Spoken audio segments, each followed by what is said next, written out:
So Jamie, I know you guys as plumbers do a lot to keep water moving, but if somebody has a gas leak or something, you can help there too, right? Yep, we can.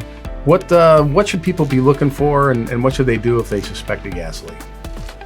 Well, if they think their gas is leaking, I think first and foremost, get the gas company out there and make sure that it's not going to be real bad. You know, take safety first, no matter what. That's first thing. And then secondly, they're probably going to recommend if they come out, turn your gas off, you got to call a plumber, find the leak, let's get it fixed, make sure it's not leaking, and then get your gas cut back on.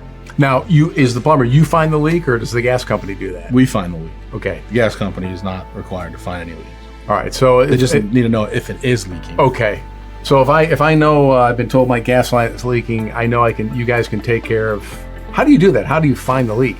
So if the gas company's been out and they turn your gas meter off, you no longer have gas to the house. Okay. So that you can't just use some kind of electronic sniffer, which they do have these days, to find the gas leak now.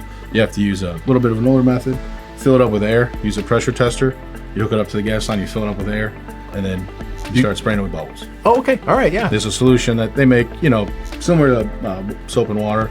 There's a solution they make that creates really fine bubbles. It's a little bit thicker, so it stays on longer, and it does help find those leaks really easy. And then repairing the leak, what is it? Do you have to replace that section of the pipe, or what? Yeah, sometimes fittings.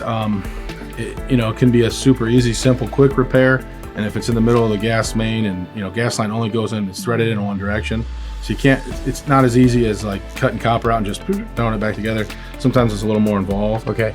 So it just depends on where it's at. It can be a little trickier. But again, it's still something that usually can be done within a day or two. And then once you've done it, how do you test it to make sure that, So we get all the leaks fixed. Sometimes it is a grilling process because you find one leak.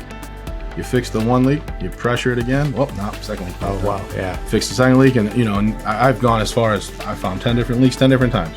Oh my gosh. Finally get the leaks to stop. All right, you pressure test it one last time. It's got to hold for 10 minutes, a certain pressure.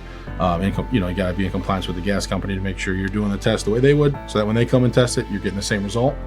And then if it holds the final test after you make your repair, call the gas company, get them back out here, get your gas cut. Okay, great. And what happens to the gas company then has to come up, verify it's good, and then they can turn it on. They're going to come out. You guys can't turn on the gas. No. Okay. They're going to come back out. They're going to do their test again. As long as it holds for that duration, they're going to cut it right back on. Right.